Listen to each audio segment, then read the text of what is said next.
You're checking out the Investor Shed podcast with Nick Beveridge and Jeremy Kitchen. They're on the path to financial freedom and they're taking their community with them. Stay tuned for the best free real estate investing advice on the internet.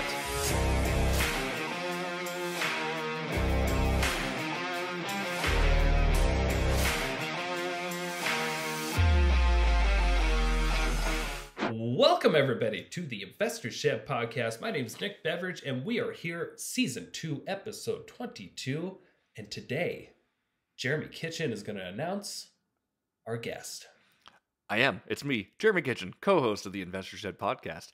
Today, we have our guest on. It's Colton Haaker. Colton Haaker's a super cool guy. I really enjoyed talking with him. Colton is actually an Endurocross champion multiple times over. I didn't know that about him before we actually interviewed him. We found him at one of his REI events in Coeur d'Alene, Idaho. He's a celebrity. He's a celebrity, everybody. He's a celebrity, everybody, Ooh. in the motorcycling world. Yeah, but no, he's super cool. He's got a lot of disciplines, a lot of talents, and he's taking everything he's learned as far as his discipline in talents in Endurocross and transferred it into real estate investing. We dive into his career in Endurocross and investing and all about what he's been up to. It's a really cool episode. I enjoyed it. Yeah, if you want to learn more about extreme ownership, fucking stay tuned, because this is the one. Here we go. Grab your tacos. Enjoy. Welcome to the Investor Shed podcast. I'm here with my co-host, Jeremy Kitchen. How are you this morning? Nick, I'm doing so good. Hey, happy birthday, by the way. How are you doing today? Thank you. Yeah, it's a great day so far. I got some birthday gifts from my wife and kids, and they're all bag related. Nice. Yeah. You do love bags. I love my bags. I do now. Speaking of bags, Colton, how are you this morning? I'm doing good, Nick. Thanks for having me, guys. Yes. Thank you for being here. All right, Jeremy, let's kick it off. Yeah. So, by the way, for anyone listening, Colton has more than one name. It's Colton Haaker. We have the legendary Colton Haaker in the house today. Colton, man, thank you so much for joining us. We definitely appreciate you having here. Why don't you tell us a little bit about yourself and what got you started into real estate investing? Well, it's a long story, of course, as most people probably imagine. The quick version of getting into real estate was basically I bought my first house, and I'm a professional dirt bike racer by trade the last 15 years. And I bought this house so I could train for my professional racing series more easily. It was on 5 acres. I could build my own track.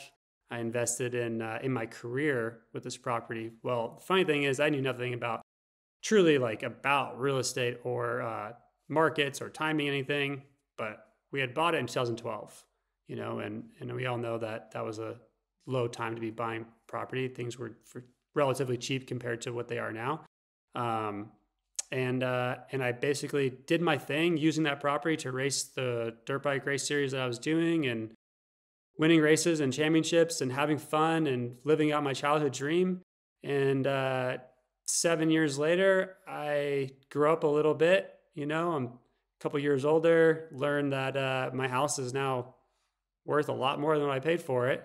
And so that was my first kind of introduction into, I didn't do anything except live in this house and use it for my childhood dream. And in the end, now it's triple in value. And that was just an eye-opening experience in itself, And so from there, we've kind of gone down the rabbit hole, and we can get into that more. So if we can back up a little bit, I feel like you were humbling yourself just a little bit by saying, a professional. But you're more than just a professional. You're like the number 1 world ranked enduro racer out there, right? Am I saying that wrong? Yeah, no, I mean, we could just go to quickly like the accolades instead of just trying to pump myself up. Factual information. I've won 5 national Endurocross AMA championships and 3 FIM World Endurocross championships. And then I've competed in the X Games a number of times, getting 2 silver medals in that. So that's over the course of, like I said, 15 professional years. So I've had some good years and some good seasons throughout that. And yeah, it's been a blast, man. I've been able to travel the world, live my dream of racing a motorcycle since you're a little kid, get paid to do that and stay in shape. And yeah, just my daily routine is, you know, riding motorcycles and trying to be the best I can be for that length of time. Awesome. So if we could, before we switch into real estate, if we could talk a little bit more about this, because I'd love to like kind of get, what is the mindset of a person who is like at the top of not just their game, but like the game of some institution? Like there's got to be more to it than just luck or drive, right? Like, can you tell us a little bit about like what kind of mental status you're at, or what do you have to do to mentally prepare to be like the best of the best? Is this just way more practice than anybody can imagine, or is it more to it than that? Definitely more to it than just as much practice as you can possibly put in. I like to, at this point, you know, quality over quantity. So I am a family man with two kids and a wife and other things going on. So the amount of quality I can put into my riding and training has to be ultra focused. Now, at a different point in my life, right, when I was 21 years old, you know, didn't have as many responsibilities, could really just ride bikes and have fun, and was a professional at it. Yes, like time on the bike was everything. I spent all day, every day thinking about it, obsessing over it, 24/7, 365. It just never leaves your head. If you want to be the best at anything, I feel like that's truly what it takes. And that obsession comes from love, you know, like a true, deep rooted love, passion for what you do. And that will easily give you the drive to continue and get through the hard times and to see through to the good times. And I think that anyone could tell you that that's gone like, you know, the distance and anything, and that there's just like a deep burning inside them to try to achieve whatever that is. And so my achievements in getting to that level, you know, it was trial and error. You know, I don't say I'm a fast, quick learner by any means. I probably had the skills and the speed to be a world champion in my first or second year as a professional, to be honest. By the time I was 17, 18, 19 years old, I had the skills, I had the speed, I had the strength, I had the talent. But mentally, you know, I wasn't there and ready to start winning at a young age. I needed to grow as a person and maybe go through more pitfalls and have more issues. So I really started winning, and once I started winning, I really didn't stop. I didn't let go of that feeling. So that's where I kind of ended up with having all the championships and the wins. Was that I kind of went through a lot of rough runs and rough times to get there. And then once I had it, I was like, I'm not willing to let this go. And I stopped making those mistakes. I learned from all my mistakes. I learned from all the pitfalls. And then I didn't let those things happen anymore. And that's why I started consistently racking up wins and championships. That's so awesome. There's a lot of cool information to unpack from that. Obviously, your passion powers the drive. I think that's just so great, right? Because, I mean, as professionals, we're bound to fail. Eventually, we're bound to fail. We're bound to fail hard. It's what we do when we get up that makes us, definitely, though. I want to talk a little bit more about that, too. So what do you do? So when you're down, how do you find yourself getting out of those ruts? Like, what did you do specifically that was different in your training that got you out of your ruts and got you into a winning mindset? Well, the funny thing is with racing a dirt bike, you can pinpoint, you know, what you did. Well, I fell down here. Okay, well, we can recreate that situation of the obstacle, right? Okay, well, I crashed over a couple of these rocks and slipped out in the front end, and maybe I didn't have traction on the front tire, or maybe my body position was off. And so the cool thing about it is that you can kind of go through these things and really dissect it, right? What I found was being able to dissect that stuff was a ton of information. But in the end, you know, nothing was going to stop the fact that I was going to just keep pursuing that ultimate goal, right? Sure. So Yep. I never let those drive me to the point of wanting to quit or giving up. And I was never too embarrassed by making mistakes either, right? So we all have to make mistakes, and we all have to take it on the chin a little bit. And I think the more that you can become look into yourself and critical of those mistakes, the faster you're going to be able to bounce back from those things, you know? So I find that the most of the guys that don't get past the mistakes or don't get to the level or don't get to a championship, is because they are not really being truthfully honest about what is going on, maybe inside their head, or what they're not willing to admit to themselves, the level that they're willing to go to, right? And this goes, dude, it goes so deep into into life, into anything you want to pursue, you know. And dude, I've been fortunate to be able to do that, and I try my best to always improve, you know, daily as a person, and grow and look at myself and how can I be better for myself and for others around me, and now my wife and my kids. And yeah, so I think that's the ultimate there's never an end either, right? Right. It just keeps going. It's like the saying, like, the artist is never satisfied with their painting. They're going to keep critiquing it, and they're going to keep trying to grow. And like, how can I make this one thing that I made better? That's exactly what you are. You're an artist, you're a craft fan, and it's cool to see, and it's cool to actually hear your story from you. I mean, obviously, before you started showing up to the Core Lane meetups, to be honest, I had no idea who you were. I didn't follow Endurocross or anything like that. But then I was like, oh wow, like, he's done a lot of cool things. We'd love to get him on this podcast and kind of talk about his journey. So yeah, definitely. Thanks so much for sharing. No worries. You know what? Also, that like you were saying, that I just kind of it kind of strikes me because I talk to a lot of successful people, not quite on your level, but what I see as like a common denominator with people is when things don't go your way, you don't blame anybody. You take full ownership and responsibility for what happened, and you learn from it, and you quickly make adjustments and move forward. And what I've found and I also know a lot of people that maybe aren't getting what they want in life, and they have a lot of challenges and struggles through life, and they tend to blame people. They blame everybody else but themselves. So I just wanted to point that out because you kind of mentioned that slightly, that you just, you take responsibility for it. You make adjustments. You don't blame anybody. You don't blame the track. You don't blame your, bike. Yeah. I'll give you a really good example of that. So, in Coeur d'Alene, you wouldn't believe how many people actually ride motorcycles off-road and enduro like I do. There's just a really big community, and a lot of people here who are very much into it, which is, it's really cool. So a lot of times in town, I get recognized by people, and it's surprising every time. But these parents, they'll come up to me and they'll talk to me and then introduce myself. I would love for you to,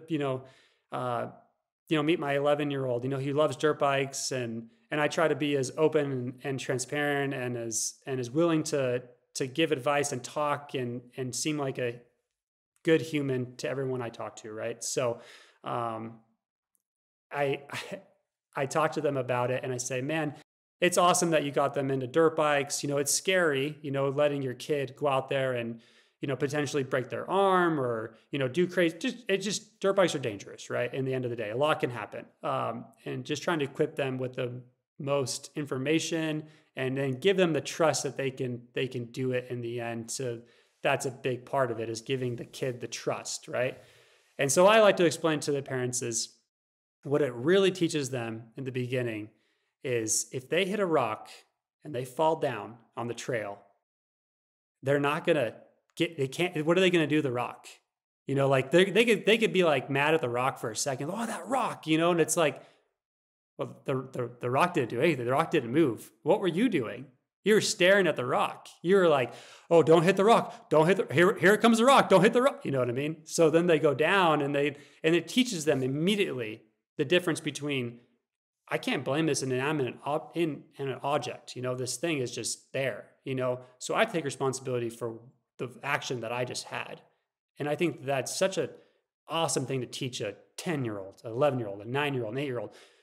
It's just that immediate, taking responsibility for your action. And it's just in a lesson on a dirt bike, that you can take to the rest of your life. Yeah, I think that's one lesson that is just never taught enough to kids or people in general. I feel like there's still, there's like adult babies out there that still don't take responsibility for anything in life. I was going to say that applies to adults as well. Absolutely. Yeah. So, and I figured, I think that's like one of the crises that we have in this country is we want to blame everybody for our problems. And if people would just take ownership, I think they'll feel better about themselves, because then they can feel empowered to change. what they're doing. But sorry, we're going off on a No, little you're bit good. ownership tangent. That's the but truth, though. I love it. it's the good. truth. It's good. Yeah. I do want to talk just a little bit, Colton. So obviously you're talking to these kids. When you're talking to them and you're telling them these things, like they probably look at you like you're a superhero. To be honest with you, like their mentor and the person who is doing it is showing them how to do it. That's so empowering for anyone, and I commend you for doing that. Definitely. Just curious, what's the worst injury you've ever had on a bike? I've been pretty fortunate, to be honest. The biggest thing is really, though, I've hit my head quite a few times racing motorcycles, right? Just doing it since I was a young kid. And maybe at a young kid, there was moments where I went, over my head with how fast I was going or risking it a little too much. And then I put myself in not the best situations where it turned out, on the worst side of the equation. So, just a couple concussions along the way. I broke both collarbones. I've done my thumb in a few times. I tore a bunch of ligaments in my ankle.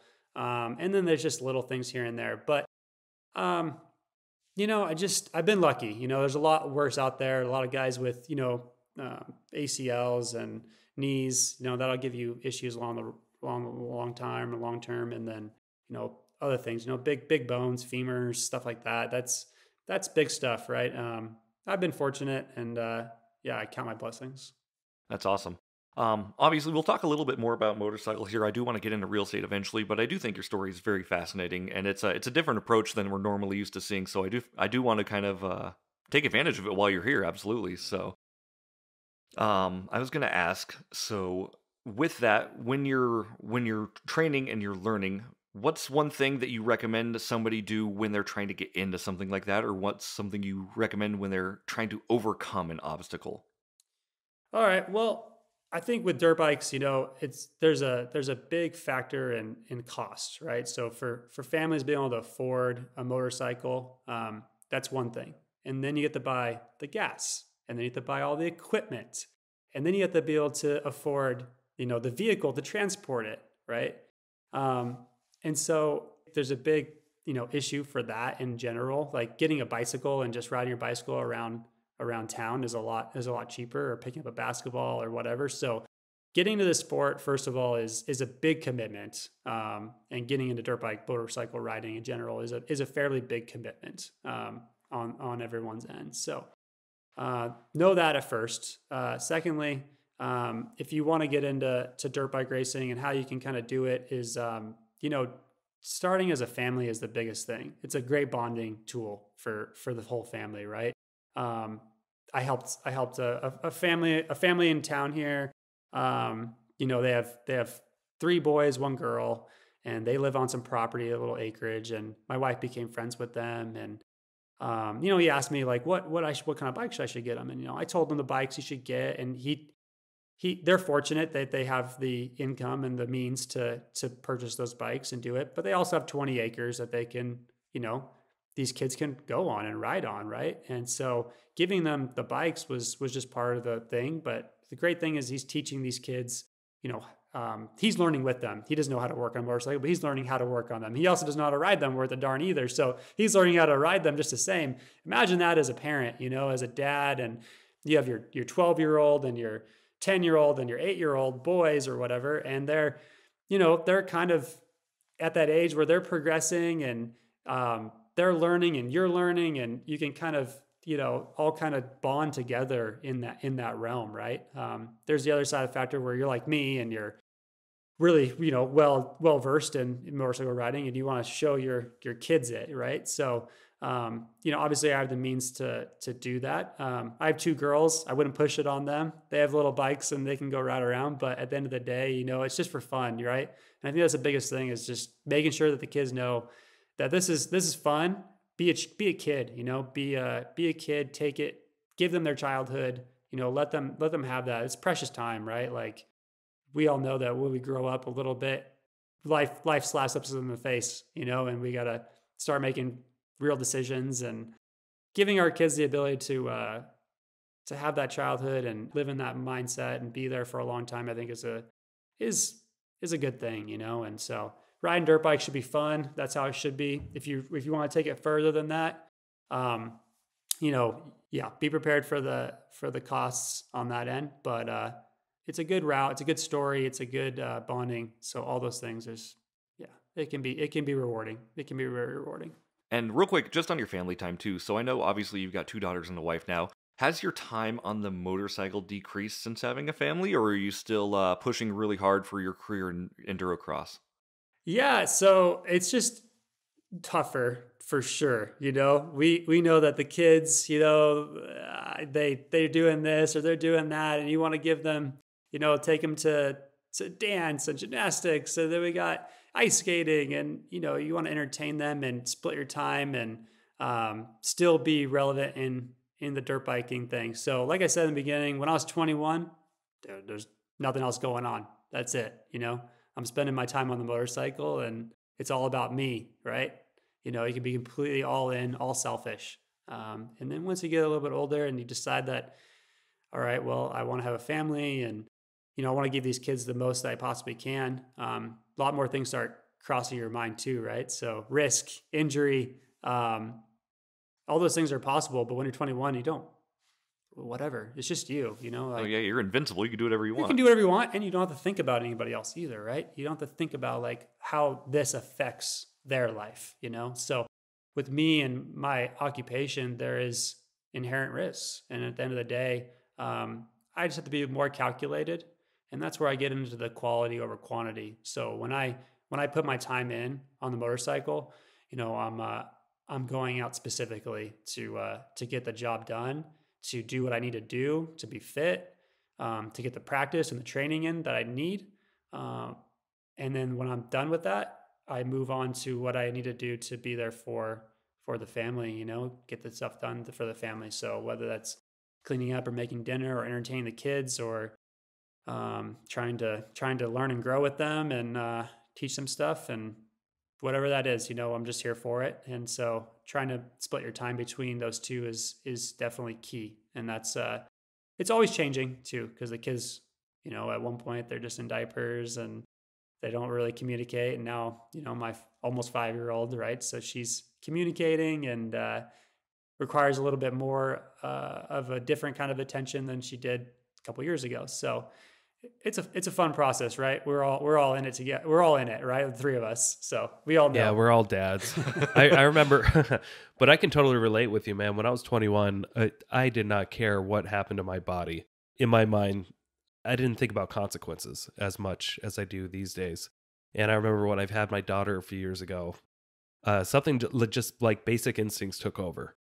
And it wasn't something I had to put much thought into. It's just something like, all of a sudden I got this baby. I got to make sure lives and I got to be there in full function to make sure that she gets food. And it's just interesting how you mature, mature immediately automatically. Most people. You live for exterior motives, basically, right? So, like, we were living for ourselves when we were younger. Now it's like we live for our why, and our why is our family now. And that's adapted and changed, but we can still do what we love, and that's great. So, but the real estate investing and all this other part of it, it's like there's definitely a lot less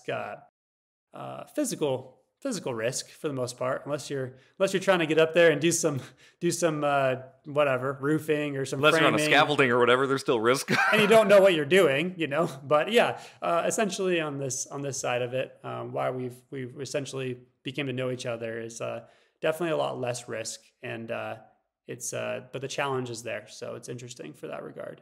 I do want to go back to your personal household, obviously. So you bought it pretty early on in 2012, you said. Obviously now it's worth a lot more than it was worth when you bought it. Have you done anything with that equity, or have you just left it in the house? Like, what have you done that has been growing your portfolio a little bit? Yeah, so when I had bought that place in 2012, so I was 21. And so I, like I said, I bought it just so I could focus on my career and put myself in a position to win races and championships. And that was the whole goal. So really what happened was, as you can imagine, there's a life expectancy and a window of opportunity with racing a motorcycle. There's a small window of opportunity to win. and there's a short amount of life expectancy that you have in that career. So let's say I've been doing this for 15 years. That's a pretty healthy motorcycle career, especially for something that just to get to professional level, you put a lot of time, a lot of effort, a lot of focus, blood, sweat, tears, and dollars into to get to the professional level. Not alone, once you got there, then you had another 15 years of essentially making money doing it. So I got to this point in the house where 2019, my daughter is 1 year old, and we already went over where your brain starts going when you have this kid that relies on you, and a wife that also in a lot of ways depends on you. If I go away, whatever, my wife is well equipped, she's smart, she's bright, she's brilliant, she's beautiful, she'll be fine. But at the end of the day, you want to do your best to be there for everybody and supply everybody with what you can to be as successful as possible. So 2019, daughter's 1 year old, and I'm thinking, where do I want to raise my kid? Where do I raise my child? I visited Coeur d'Alene in 2011. I had, at this point, not traveled the world, but I'd ridden in a lot of places in the continental U.S. for the most part, and always kind of had an idea of where are these places that what are these places I like, right? And I had come to Coeur d'Alene, and I met some cool people, and we went on the lake, and we went wakeboarding or wake surfing. We went mountain biking. We went and had some awesome food and breakfast and lunch, and raced dirt bikes, and then went downtown. And it's August 1st weekend. I'm 21. Like, it's a pretty cool spot to be. August 1st weekend. Like, it's not too shabby, right? So I find myself like really attracted to this area, and just kind of remember like the good time I had. And so I kind of kept that as a benchmark as I spent the next 10 years, racing, 2019, spent the next 7 years racing the world, and kept Coeur d'Alene as a benchmark. And so in the end, I didn't find a place that was cooler. So I was like, my daughter's 1 year old. I want to raise her in a cool community, a good place. I feel like that's hardy and wholesome and, good people. And so, yeah, that's when we decided to move, and I sold that house in California. And the reason for selling it was also because of that window of opportunity. I felt like I could move a lot of that equity, right, that I had built up into it, into more real estate. Potentially, I went down the rabbit hole with some rich dad, poor dad, and obviously I already saw the benefits of my property going up in value, but then I also read about all the benefits of properties, rental properties, right? So, and all the benefits you can get with that. So I needed to start thinking about what I was going to do to provide for the family if I stopped racing tomorrow. It was a big thing. So that's when I was like, well, I'm going to take that money that I have built up and start kind of allocating it towards rental properties in the Coeur d'Alene area, because that's where I think I want to be for a long term. And that's what I did with the equity in the long form version of it. That's awesome. What's so funny is so Jeremy and we went on a road trip when we were 21. Wait, right? 20? Maybe we were 20, I think. But yeah. I think we pretended to be 21 we while did. we were on that trip.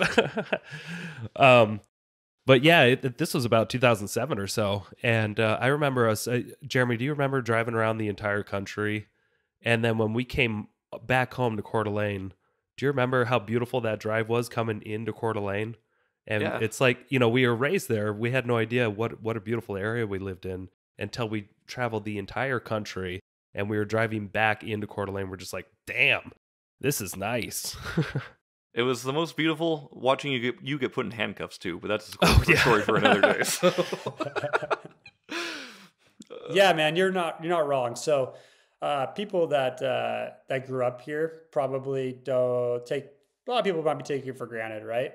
But if you never leave, they just don't know. Yeah, if you never leave, you just don't know, right? At the end of the day. So, like I said, traveled all over the world, left this place as a benchmark for what I saw and what I wanted to compare it to, and didn't find another spot that I thought was any better or cooler. And so here I am.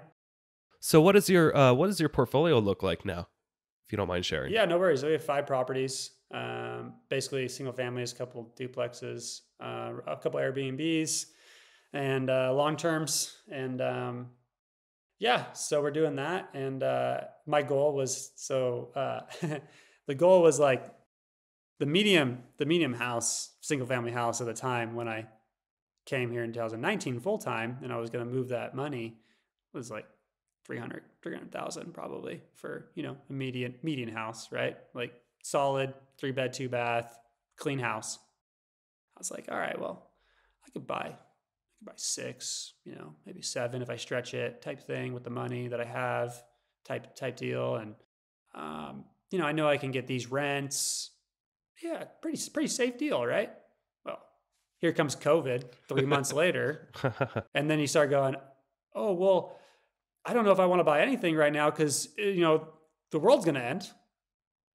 And then like 3, 4, 5 months later, you're like, uh-oh, like inflation's rampant and prices are going through the roof and my whole plan is going thrown out the window. So it's funny because like here we are back to the original like story with the dirt bike, right? Like you have this plan, you have this thought of how it's going to go, and you think the trajectory is like just climbing steady and going upward always, right?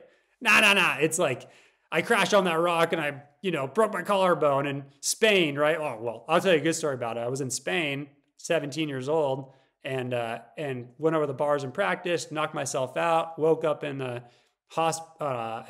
bed strapped up on a headboard deal, strapped up in a dark room with people speaking his foreign language above me. Didn't remember where I was, anything. I was scared out of my mind. That's one of those things, right? Like here I am showing promise and talent and skill. I think I know what I'm doing. I crash, I get knocked down. I have this weird kind of experience in Spain. I don't give up, right? It's just something that happens. All right, same thing with real estate, right? I come here with a plan. I think it's going to go this way. Everything changes. So I adapt. So that's kind of speaking of plans. I mean, Mike Tyson has like the best quote out there. It's like everyone has a plan until you get punched in the face. Yeah. We just got to weave and keep punching, Yeah, and if we're not adapting, we're not changing, and if we're not changing, we're not growing at the same time. So it's like the ability to adapt to is really good. Obviously, especially in a changing market like we've all had. We've all had to kind of make adjustments on how we want to run our business and how we want to grow our investments. So props to you for getting that all done. Yeah. So, I mean, it's by no means, and it's just, scratching the surface of it all. Right. So I literally started with, that rich dad, poor dad. And like I said, that house that I used as my racing career. And then, so we have a couple properties and I'm deep into every facet. I have some midterm rentals. I have some long terms and I have some short terms, and I'm just deep in the weeds learning every little nook and cranny that I possibly can, just like I did with the dirt bike thing. I'm just completely getting to that point of obsession all over again. Of the 3 rental strategies that you're currently doing, long-term, Airbnb, midterm rentals, so far, what's been your favorite and what's working best for you? I really like Airbnb. I really like short-term. I like providing a unique space. I like providing a space that people enjoy to come to, that they're excited about, that they had a great time with. I like providing it. I like having the customer service that they sit down and they say, man, like we just had an awesome time and you guys made it great. You were there to answer our questions or needed anything, or if you wanted a spot to go eat, you knew the spot to go. Just good communication, being there for people, knowing what amenities are out there, and providing ultimately a great vacation in an amazing place. Love obviously Coeur d'Alene, love the area, love all the things you can do, and I just trying to do my best to share that with people that come here. So And that makes sense coming from you, knowing that, you run a property management company as well. So you're not afraid of dealing with people on a regular basis, Yeah, right? no, I'm enjoying it. Yeah, the communication thing is key with everybody and setting expectations. So I think that's a big thing with Airbnb too, right? So it's obviously you don't want to put something out there that's a false advertising in any way, right? So like let's say for example you have a house, and then the house, you have a photo looking out at a window, and then you just decided to Photoshop the lake in that window. That would be pretty misleading, right? Yep. So I think at the end of the day, setting expectations and that they know what they're getting into, they feel like they're getting a value for what their price is and where they're staying and all that. And at the end of the day, it creates a good stay and happy vacationers. So I love it. That's good stuff. And Nick, by the way, when you interrupted me, I was going to ask the exact same question. So you didn't even interrupt. We just flowed with what we got. That was good. Our minds are in sync. That's right. Yeah, yeah. I know Airbnb is your favorite strategy, Colton. What is your most profitable strategy? Yeah, so that all depends on if where your Airbnb is, let's say, or your midterm rental or your long term, right? Or Sure. yeah. So, and if we're talking about profitability, are we talking about return on, cash? Are we talking about return on equity? Are we talking about, yeah. So there's a lot of different things, right? And how much time did you want to put into each of those, right? So obviously I like to tier it pretty simply. Like Airbnb is probably going to be, your cost of entry is probably going to be the highest. Your amount of time, effort, work, is going to be the highest. Your payoff for that time, work, and effort can be the highest. Scale down from there, midterm rental, 3 months, 30 days or more, depends on what it is, right? Sure. Technically, a lot of times they're 90 days. You still have like kind of all the costs that you do with Airbnb. You get to furnish it. You have a lot of the amenities that you do with Airbnb. Maybe you don't invest in a hot tub, stuff like that. Maybe you don't go the extra over the top with things, but you still have, 10, 20, grand of furnishings potentially, depending on how big your space is. With a midterm rental, are you paying for like the Wi-Fi and the power bill and all that Utilities, as well? the whole thing. Yep. Okay. Yep. You're paying for the whole thing. So, but you get most likely very professional, clean. They're here for a contract. They're here for a reason. A lot of times their money comes from their employer or maybe insurance, depending on if they had a disaster in their own home or, a tree fell in their house or there was a fire or a flood, whatever, things happen. That's life. But, that money's coming from insurance companies, for example, on those midterms. Or maybe someone's building a house. A lot of people are, waiting for their houses to be built, and so they need a place to be for a while, and they don't want to move all their stuff and then move it again and move it again. So they're looking for that. So what that provides you, like I said, most likely a professional, clean, and good tenant, good person, and that's going to take care of things and be respectful. So less work. You basically talk to them in the beginning, kind of provide a little bit of information and talk to them and just get them kind of settled in to the place. Stay in contact if they need anything. And then from there, you kind of, it's a little bit more long-term tenant at that point, right? Where it's a bit of a set and forget type of situation. Now you have to deal with it again, probably 90 days later. 90 days later, you're trying to refill it and remarket it and do all those things. So let's say if that was quarterly, let's say it's 4 times more work than a long-term tenant, let's say, right? And Airbnb is 10 to 20 times more work, depending on what you got going on. So long-term tenant, and the last thing, and a long-term stay, right? It's a bit more of a set it and forget it type of thing. But at the end of the day, providing a space that they're happy with, that they feel like they're getting a good value for. They're not getting ripped off, and they feel like they're being, that their voice is heard and that they're being cared for at the end of the day is key, right? So that's kind of what we focus on. Really just truly, I believe that we focus on people and providing value and customer service and good communication, picking up the phone, being available. So these are all lines for Lake CDA property management, by the way. We didn't really get into it, but yeah. So I was gonna say, I do want to talk about your property management business since we're on the subject, actually. yeah, no worries. Yeah, kind of ranted there for a bit, but yeah, no, essentially, that's okay. like I said, the Airbnb is the most profitable, most work. Midterm Makes is sense. exactly what it says. It's mid between long and short, and then long term is your safest kind of long haul bet. And I was going to say, the thing about that that's so cool is because obviously the more that you have your Airbnbs, your midterm rentals, everything like that, the more systems you're going to need in place. And the more systems you need in place, enter your property management company, right? Yeah, exactly. Yeah. So that's all good. Why don't you tell us about that a little bit, if you don't mind, please?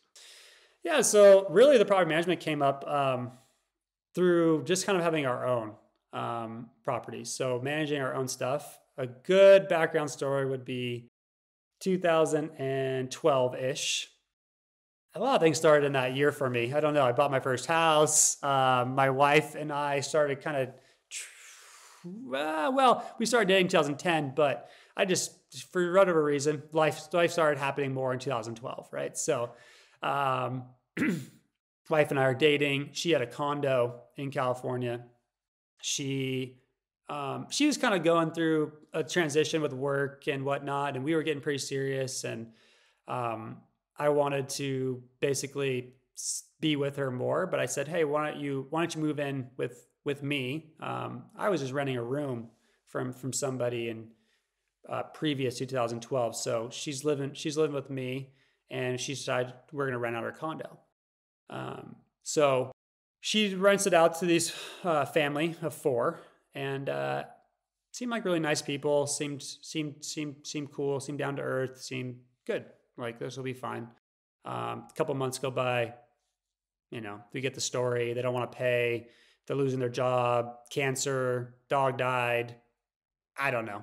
Everything and anything under the sun that they can do to not basically pay at this point, right? Well, this is young Colton. This is young Hannah. So. We don't know how to handle this, but we're going to figure it out. Well, we're in California. We figure out that we can't actually take 6 months worth of rent at all. Can't take a dime while they live in the house for free until we can get them out, right? So they have a lot of rights as tenants and as renters in California, Oregon, Washington, these places. So those laws favor tenants in a lot of ways in those situations. So 6 months go by. We finally get to court. They trash the place. They completely wrecked the whole inside of the condo. We had to pay all the court fees. They just walk away scot-free, basically. And they just go on to the next person to do that to the next person. They're professionals. They knew exactly what they're doing. We're young, we're inexperienced, and they knew it. They took advantage of us. So most people, 20 grand later, trying to fix this place up, get it back to where it was when we first started renting it to them. Most people probably would have turned their back on, for sure, property management, or called somebody that knows what they're doing, at the very least. Maybe turn their back on real estate in general. I don't know. That wasn't my wife, and that wasn't me. So instead, we came up with a bunch of systems in place, came up with a much better lease agreement, fixed the place up, had a lot more systems in place to vet tenants, run credit, run backgrounds, do the whole deal. So this is 10 plus years ago. We already had to do it for ourselves and go through the hardship of learning the hard way to get to where we put a new tenant in and ran into him for another year and a half. And he was awesome. He did a great job, was really respectful, and everything worked out really well with that tenant until he wanted to move out. And my wife decided she wanted to sell the place. So that was that on that condo. But that taught us a lot of, valuable lessons that we learned on our own in the very beginning. Things that we definitely make sure never happen to anyone that we manage a property for today. And we never want to see happen to anybody and in the future. So it kind of sounds like the story of the Rock, if I can interfere just a little bit. Like the Rock was always there, just like those tenants, Yeah. They're just going to do what they're going to do. But instead of blaming, you just were aware, oh, you need more systems and processes in place. Yep. Because the tenants are just like that Rock. They're just on the path. You're right. And you just gotta know now that the Rock's not going to adjust to your needs always. You keep saying the Rock, by the way. I know. Keep thinking Dwayne Johnson in my head. Yeah. Oh, sorry. I'm like, what lesson is he giving you here? This is great. Let's full circle the Rock on the trail for the dirt bike race. As a young kid. Yeah, sorry. So for those just tuning in, that's so funny. Talking about yeah. Never mind. Go ahead. Yeah, so essentially in the end, it's exactly that. It's a rock on the trail that in the end, the tenants were the rock. They were just there. You put them in there. And in the end, you could blame the rock for you crashing that didn't move, or you can blame yourself for staring at the rock and you running into it. Just like the same as not having the systems in place to manage the property and the tenants in the proper fashion, right? So, yeah. Thanks for mentioning that, Nick. Yeah, that's exactly the way it is, and that's exactly the way I approach life. So it's a good way to approach it for sure. I think a good way to learn is exactly by what you did, actually. So I mean, a lot of people can read a book and they won't take anything in from the book, but life can happen to them and they can fight or flight at that point. So when life happens to you in your rentals, you're like, oh, we need better things to take care of these. And that's exactly what you did. So props to you on building up that business as well. That's super cool. Yeah. So at the end of the day, we like I said, we moved here, and I actually bought here before I moved here full time. So I bought in 2016. I bought a house to have up here during the summer and spring because I thought it'd be cool to come up and ride dirt bikes and get out of the heat of Southern California. This is in the middle of my racing career. I'm winning a lot, and I'm deep in it, and wanting to keep kind of progressing with the racing and all that. So yeah, we bought a house here in 2016, and that was another thing. We started renting it. So we rented to the same people for 3 years, and then when we decided to move here, I wasn't going to move those tenants out. They're awesome. They're doing a great job. I love them. They're taking care of the place, and I'm not going to remove them from home just because I was moving here. So I bought another place, and so what I do, instead of just buying another place and just getting a single family home, I took it on a strategy. I started house hacking. That was the first thing I did, as I decided to implement another, form of real estate strategy into my portfolio, if you'd say, or my arsenal, kind of going down the rabbit hole of, okay, how does this work exactly? So I ended up splitting a house. It was a 4-bed, 2-bath. It was identical up on the main floor and in the basement. And nice. I basically had a separate entrance to the garage. So I walled off the middle of the garage. I put a kitchen in downstairs, laundry room, and so furnished it, and then started renting it to the midterm rentals. So I lived upstairs for free. So that's awesome. That's some pretty good house hacking. So that was a split entry type house? It wasn't. It was a full main level, 2-bed, 1-bath, and then downstairs in the basement is a 2-bed, 1-bath. So I walled off the stairwell inside the house, and then I walled off the middle of the garage. So they had the left side garage, 2 doors, 2 single doors. So they had left side garage. They go downstairs into the basement. I'm on the right side. I go into the main level upstairs. So we lived there for pretty much 2 years, kind of like that, until our second child was born. And then she came out of the womb screaming. So we said, oh, well, maybe we should consider not house hacking, because I don't think anyone's going to want to live with us for a little bit. Can you go back just a little bit? So I don't think we ever really kind of touched on how were you able to find these deals? Did you just buy what was on the MLS, or did you go a different strategy? Yeah, just MLS. So my good friend here in town was Josh Adams, Yep. Keller Williams agent, and does a lot of business, meets a lot of people, and so he's a dirt bike rider, and so that was one of the people that I met originally. That first trip to Coeur d'Alene, I think I slept on the floor in his basement or something, and while I stayed here that August 1st weekend, having a great time, went to bed at 3 in the morning. Wasn't much sleep, actually, I should say, but yeah, we just became friends from that point. We had a common interest in dirt bikes and mountain biking and all that. So yeah, I know he's a huge mountain biker. yeah, and we stayed in contact. He'd come down to California and stay with me for a few weeks during the winter. He'd drive his one of his vehicles down, his van down, leave it at my house in Southern California, and then he'd fly in, get out of the snow for 2 weeks, ride dirt bikes, sell some houses from afar.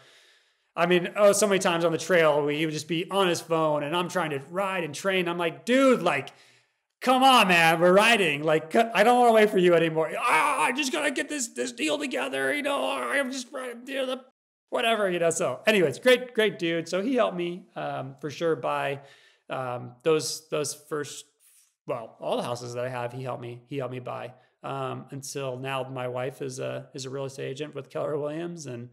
And since the rabbit hole has continued, I've gotten my license as well. Went through the whole schooling. Just haven't hung it anywhere. I'm still racing dirt bikes. I'm still super busy. I wasn't really knowing if I was willing and ready to go the distance. I'm a kind of guy, like, I'm either going 100% in or I'm out. So unless I'm 100% in, which I am on the property management and the dirt bike racing for now. When that day comes, when the dirt biking probably stops for the most part, then I'll probably go 100% all in agent and property manager. Good thing is your wife's already an agent too, so one way or another, you guys are collecting those agent commissions, and that helps offset any sort of costs in getting into the property too. So that's always a good thing. Yeah, we haven't actually bought anything for ourselves yet using it, but it's really cool. She has the ability to obviously use the MLS. And then be connected to other people in the industry, so that deals and things come across our table.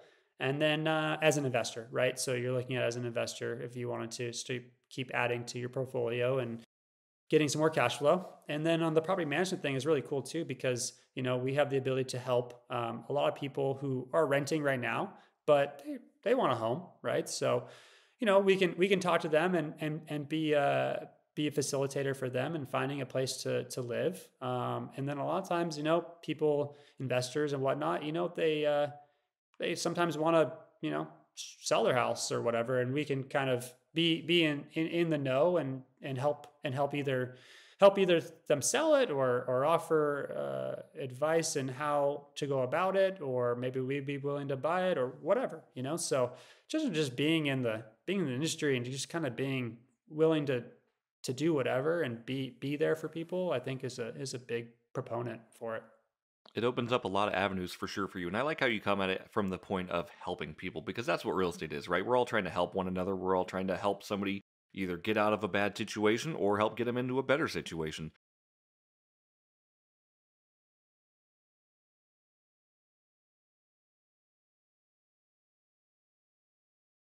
Yeah, so for right now, the dirt bike racing I take truly day by day. I'm still contracted for the rest of this year with Rockstar Energy Factory Husqvarna Racing Team.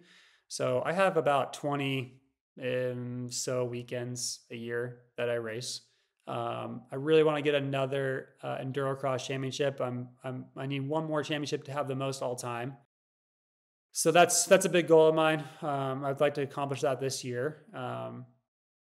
Outside of that, the property management thing, I'm all in on. I really, really, truly do enjoy it. I like. I had to go to court on Monday for an eviction, and that wasn't like the most fun of anything. But then I was in the courtroom, and I was like, the lingo and all the laws and the way it goes down, and it's just, I just take a natural interest into things. So You're going to become a lawyer now, too. Dude, I don't know. It crossed my mind, and I was like, Yeah, this is pretty cool, too. Yeah. 8 years down the road, man, I don't know. You're excelling at everything you touch. This is great. So just, pick up law as well. See what happens. Yeah. So the property management thing, we're all in. We're picking up properties all the time. Short-term goal for that is to have 100 properties under management by the mid this year. So we're about half-ish of that right now.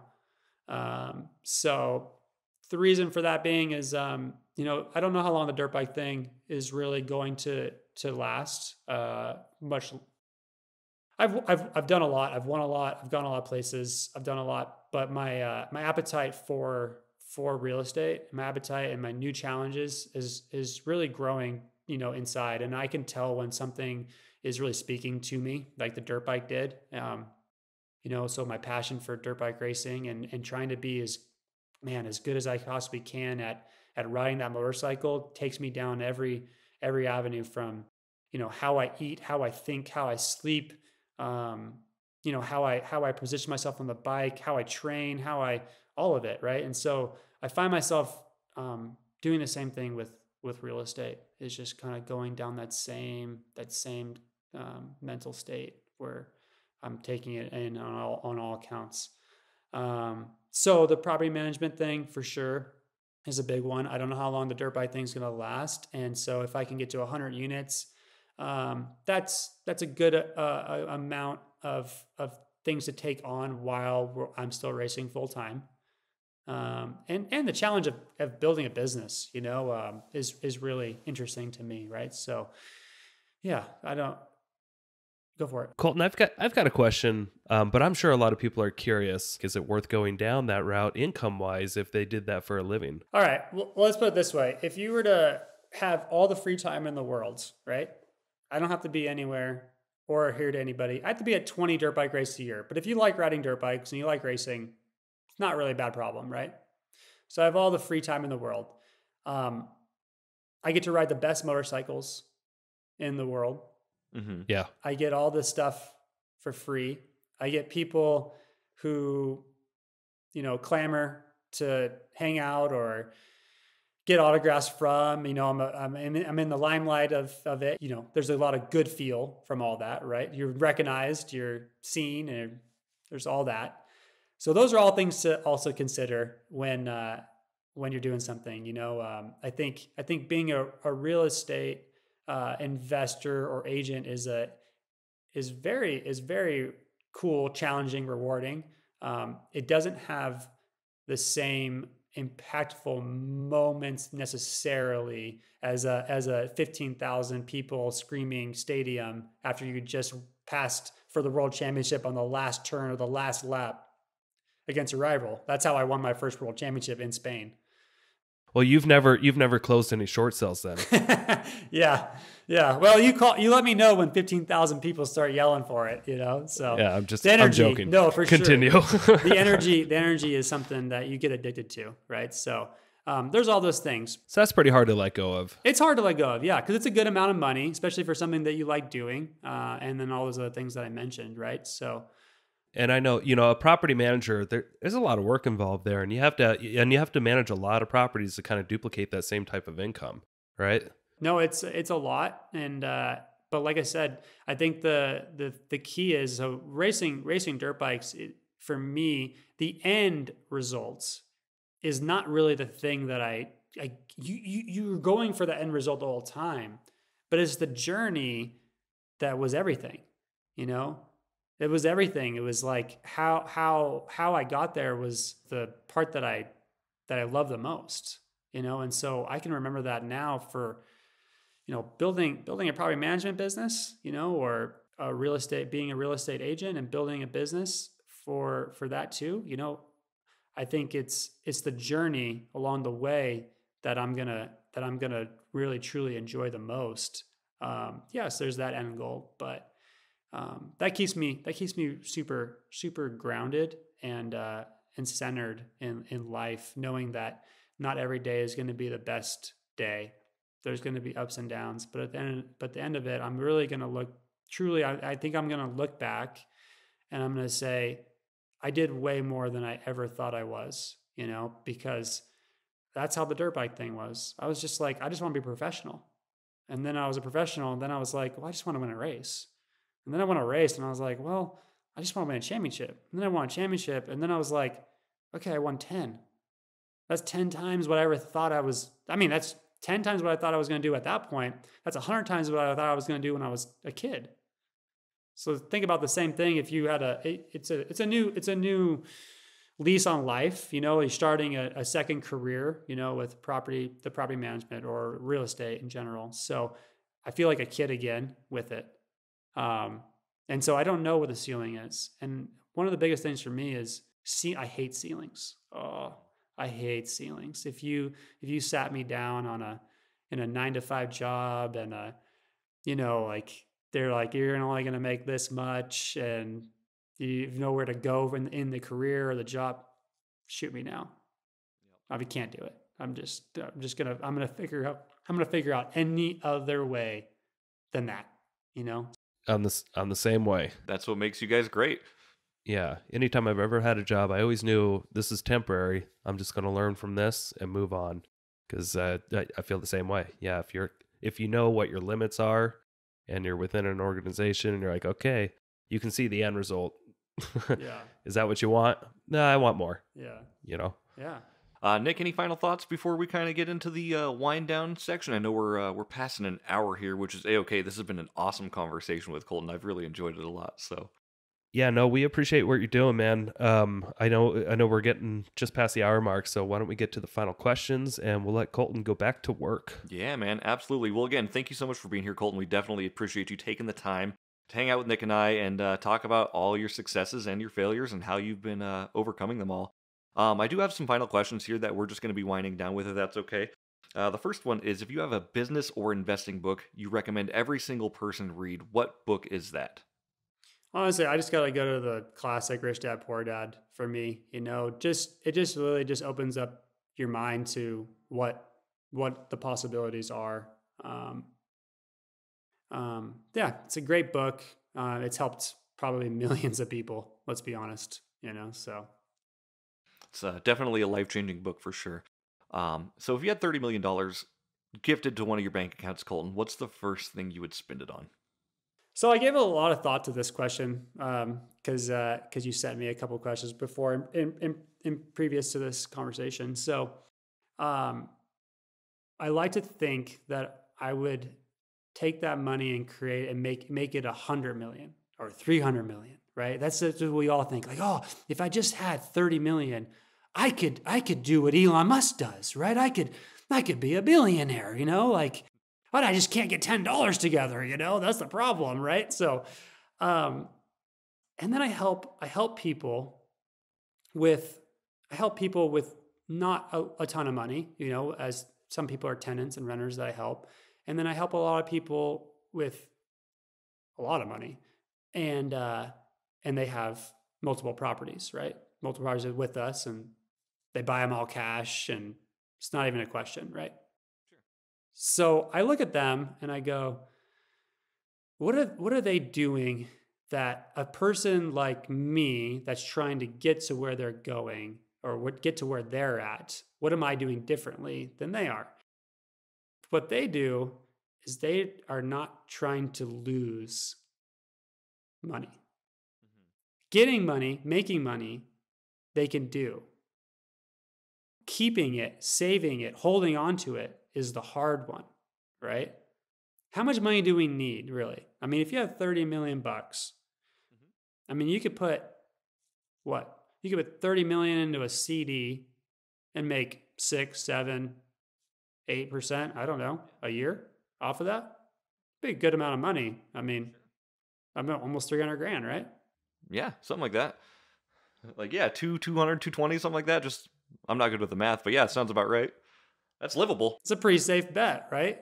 So I guess what I'm getting at is I don't need a lot, you know, as a person and as a human. I enjoy my time. I want to be able to do things with my family.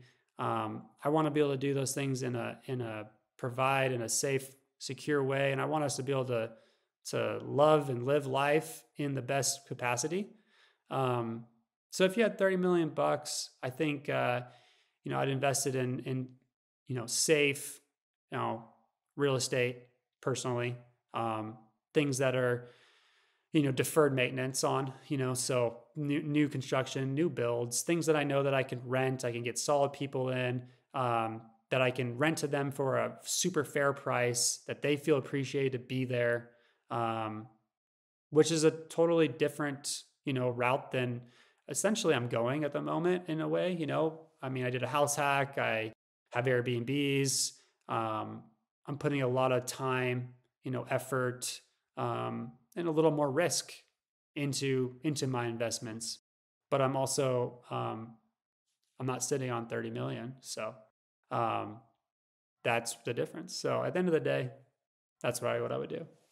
Awesome. I love that. I love that question too. It seems to be a really thought-provoking question that I ask people, because a lot of people, sometimes people will buy a boat, sometimes people will throw it all in apartments. It's just curious, like, what would you do if you had it? Like, it's cool. So yeah, I think at the end of the day, like you said, the apartment thing, right?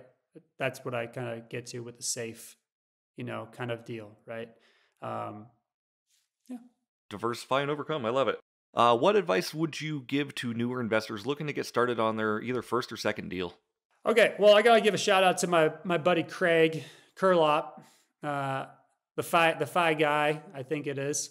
I don't even know if I learned exactly from him the house hack thing, but I definitely listened to it for the first time on Bigger Pockets, and it could have been Craig. But at the end of the day, I think that the house hack thing for a first time buyer, 23-year-old kid, it's a life-changing move. I think you can give away a little bit of your comforts in the first 5 years of investing in a property or 2 properties or 3 properties, whatever it is. If you gave up a little bit of those comforts, renting out the 2 other rooms or 3 other rooms so that your payment was only $500, or free or whatever, that goes a long way, because the cost of living is high.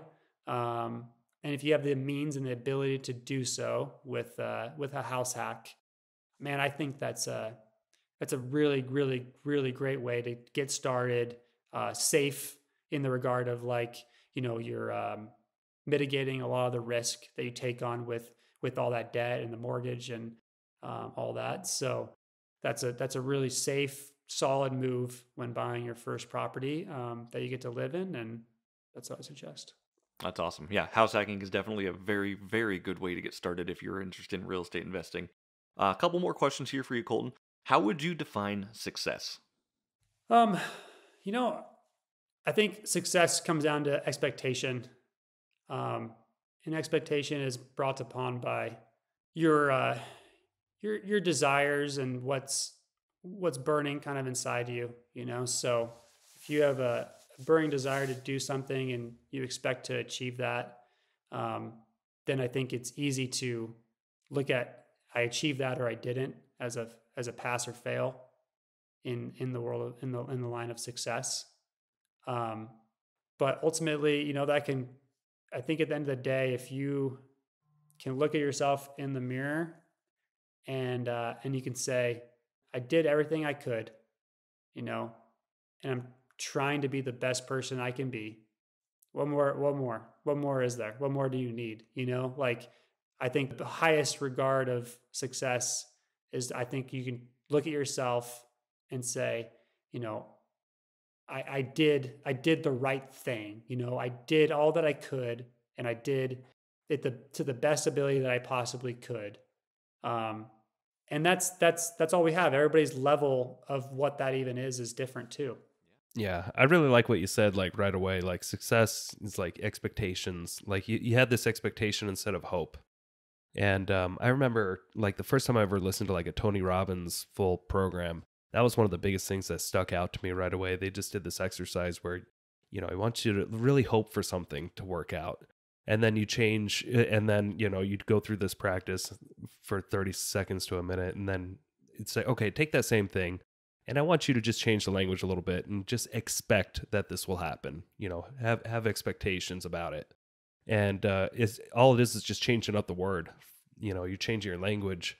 You're taking responsibility for it, right? Yeah. You're hoping is just oh, maybe this will happen because of things will just fall into place and that could work. But when you start expecting it, you start thinking about it, you reconstructing it from the ground up, right? So you're going, here's where I want to be.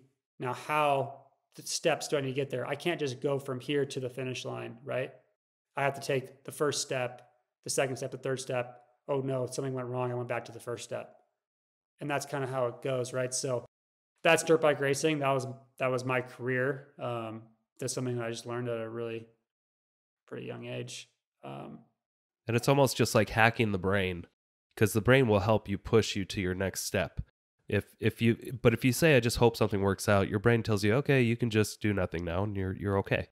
But if you expect something out of it, expect some results, your brain won't give up until it pushes out what that next step should be. So anyway, just wanted to comment on how I like your answer. Yeah, no, it was really good. I like that a lot. Next question for you, Colton. So if you're not real estate investing, or you're not riding a motorcycle, or you're not hanging out with your family, what other things do you do with your free time? Because I know you do all those things. Yeah. So I really, really like, I like sports in general, right? So, you would think that it's funny because a lot of dirt bike racers are completely, what's the word when you're not, they're just awkward with other sports, you know, like if they need to throw a ball, you're like, okay, throw me the ball, you know, like, dude, like, dude, did you do anything other than ride a motorcycle? Like, you know, so that's not me. I just played every sport. I played every sport growing up. And so I think just in general, just like competition and sport and that's the place that puts my brain into, you know, like I always talk about when I ride a motorcycle, it just puts me in the now, in the moment, in the present. When it doesn't do that, I'm really frustrated. Like I know that there's something I'm not that into my riding that day if I can't just let go of everything else that I got going on and just focus on that one rock, right, that I don't want to hit and crash on. But yeah, I think that part, that outlet that I get to be in from sport is super important. I think for everybody, you know, I think you can be in a grind for, you know, with your job and your life and your in your family and whatever, you know, but I can get on the motorcycle or play a sport and all I'm focused on, you know, if I'm playing basketball is just getting the ball in the hoop. I know it sounds elementary and rudimentary, but it's just, dude, like, yeah. It's what a lot of people don't realize out there who don't exercise much or move their body around. I mean, that's why it's like the ultimate de-stressor and the ultimate, you know, anti-anxiety pill, or the ultimate, you know, it will kill any kind of depression that you have temporarily because you're in the now whenever you're moving your body around and exercising or playing or doing some sort of sports. Because you're not just sitting there pondering and dwelling on the past or having anxiety about what's coming up in the future. You just get to be in the moment, and it's the ultimate stress killer. And I'm going to touch on that just a little bit here, Nick. So Nick and I just got back from Cabo, and we rode ATVs in Cabo through the desert. It was fantastic. So I'm not an extreme sports guy by any means, but like when we were riding the ATVs, like I've never felt such a quiet in my own head. Like I'm just like, oh, I'm driving and I know what I'm doing, and I was just in the moment, and I can absolutely attest to what you're saying. That's so good. So Yeah. Did anything fun happen on that ATV ride, or did anyone roll it or go down? no, they had us going crazy? pretty contained, unfortunately. But I was in last place, and there was no one behind me. So what I was doing is I was letting everyone go ahead really far, and then I'd have a long time to just shoot forward and get some speed up real quick. So it was pretty Throw fun. some drifts. Yep, exactly. It's like nobody's watching me back here anymore. I guess I can do some things, so that was cool. They knew what you were doing. They knew what you were doing. They were on to you. Yeah. Do you ever play any disc golf, Colton? Disc golf. I've never played disc golf. We actually go mountain biking at Beacon Hill in Spokane. Really, really cool mountain bike spot. And they have a frisbee golf spot there. Well, maybe we'll take you and Craig Kurlop out disc golfing sometime. It's a fun little time to get out and do stuff. So Sweet. And then last question for you: where can people find out more about you if they want to follow you on social media or get in touch with you? Yeah, I mean, Instagram is pretty easy. So I'm just at Colton Haaker, my name. And then I think, Facebook is an okay route too. So you could just, Facebook Colton Haaker, you'll find me on there as well. Outside of that, my cell phone number is just kidding, but but you can definitely, that's not true though. You can find my cell phone number pretty easily on lakecdapm.com. So that's our property management website. And so you can find, you can find my number on there or my wife's, and that's just the two of us right now running that deal. And so, And so if you want to find out information about the property management or want a free consultation or discussion about what you got going on, we'd be happy to talk to you. I mean, I just love talking real estate. So at the end of the day, that's all it is for me, is just having another conversation with another person about real estate strategy and how we can help. That's all it is. I love it. Nick, any final closing thoughts before we kind of wrap this up? No, we've gone way over our time here. We'll let you go now. No worries. Thank you for being on. Yeah, Colton, this was so good. Thank you so much. Yeah, and tune in to the next one. See ya. Thank you so much for checking out the Investor Shed podcast. If you enjoyed your time, make sure to leave a 5-star rating and review on Apple Podcasts and Spotify. Follow along on YouTube, TikTok, and Instagram at The Investor Shed for shorts and promos about each episode. Do you want to be a guest or know someone who has great real estate investing advice and stories? Reach out to us at theinvestorshed@gmail.com.